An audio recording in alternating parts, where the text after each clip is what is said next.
আসসালামু আলাইকুম। আজকে আমি আপনাদেরকে বলবো যে ইটালিতে আসবেন যারা এবং ইটালিতে আসছেন এখন পর্যন্ত কী কাজ করবেন খুঁজে পাচ্ছেন না। যদি আপনাদের এই কাজটা শেখা থাকে, অন্তত এই কাজটা যদি আপনারা জানেন, তাহলে যে কোনো জায়গায় গিয়ে আপনারা ইটালিতে প্রথম অবস্থায় আপনার ডকুমেন্ট থাকুক বা না থাকুক, আমি আপনাদেরকে গ্যারান্টি দিয়ে বলতেছি, যদি আপনাদের কাছে ডকুমেন্ট থাকে বা আপনি ভাষা জানেন বা ভাষা জানেন না, ডকুমেন্ট নাই, এরকমও যদি হয় তাহলেও কোনো ব্যাপার না। তবে আপনাদেরকে শুধু এই যে আপনার সেলুনের কাজটা, এই চুল কাটার কাজ, এটা শুধু শিখে আসতে হবে।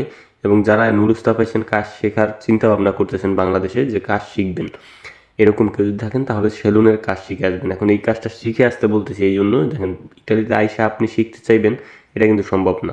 আর এই কাজটাতেই হচ্ছে আপনার সর্বোচ্চ আপনার স্যালারি যেটা, সেটা আপনি এই কাজটা যদি ভালোভাবে এক্সপার্ট হন বা পরবর্তীতে আপনি যদি ভালোভাবে ভাষা জানেন, তাহলে আপনার স্যালারি হবে মিনিমাম 2 থেকে 3 হাজার ইউরো। তো 2 হাজার ইউরো যদি হয় আপনার স্যালারি, তাহলে আপনি মাসে 2,60,000 টাকা ইনকাম করতে পারবেন। এটা কিন্তু আমি মুখে যে চাপা পিটাইতেছি এরকম কোনো কথা না। এটা আপনার যদি ইটালিতে কোনো ভাই বেড়াদার আত্মীয় স্বজন থাকে তাহলে তার সাথে যোগাযোগ করতে পারেন। তবে হ্যাঁ, অবশ্যই আপনাকে কাজে এক্সপার্ট হতে হবে, আপনার কাজ পছন্দ হতে হবে। যদি আপনি সব কিছু মিলিয়ে যদি কাজটা জানেন খুব ভালোভাবে, তাহলে কিন্তু আপনাদের এটা সম্ভব। এই যদি এই ভাইটা আমার দেখতেছেন যে চুল কাটতেছে, এক কবির ভাই, সে কিন্তু আসছে আপনার 6 মাস ধরে।